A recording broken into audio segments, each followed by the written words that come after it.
This is a first for me, but it was exciting. As they say in the aviation community, I was flying by the seat of my pants. Of course, I'm not an aviator, but I can appreciate the context.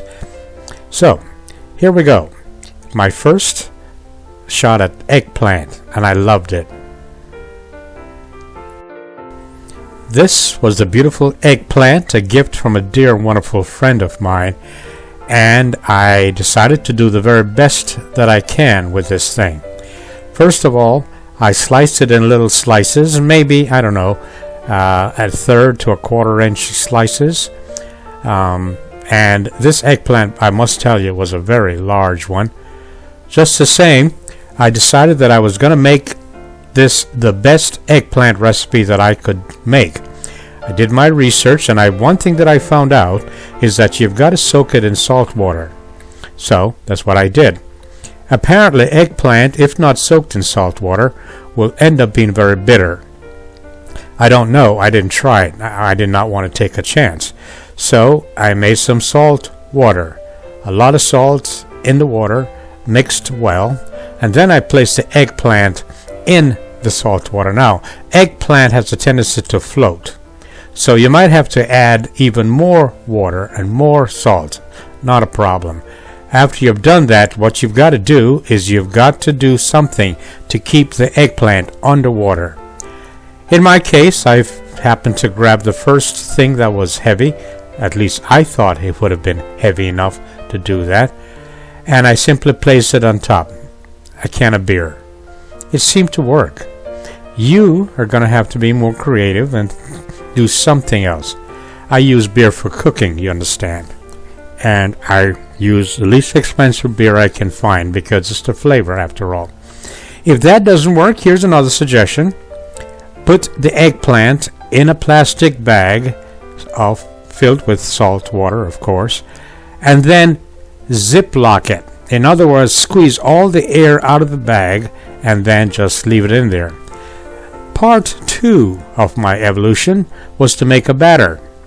The first thing I did, I'm using a glass just to show you, really, was to add an egg, and then I added some milk. And after I added some egg and milk, I used the condiments that I like. You are free to be as creative as you wish. I added salt and pepper. I added onion salt. And I added some monosodium glutamate, MSG to you, because I like the flavor. Then I mix it all up, and the next thing to do, of course, was to add some coconut flour. Have you ever used coconut flour? I have found something that I really love. It has a flavor like coconut, and it's really easy to use. So to the coconut flour, once again, I added salt and pepper to it. I didn't want to overdo it this time. The next time, though, I will season as I like. And to that, I add my egg mixture. The goal was to make a batter. Now, it was not enough mixture. It was not enough liquid to make a real batter. So I added some more milk to it, and I kept adding milk to it until I had the consistency that I thought was perfect for a batter. And that's just what I did. Now I took 3 slices out of the bag and I pat dried them. I dried off as much of the water, and I also removed the skin. I don't know if I should, but I thought maybe I would. I removed the skin, pat dry these things, and then, as you can see, I just didn't want to put them on a towel and use another washcloth sort of things. You know, I use that instead of paper towels. Anyway, into the batter they went, and once they got into the batter, then I let them drip dry. Not drip dry, what's another good term? In other words, I let the batter drip off, and then I place it in the frying pan. As you can see, some of the batter did get off anyway. Once that was in the frying pan, now egg batter cooks really fast, like maybe 3-4 minutes, and it's done. You cook them on one side, you flip them over, and it's done.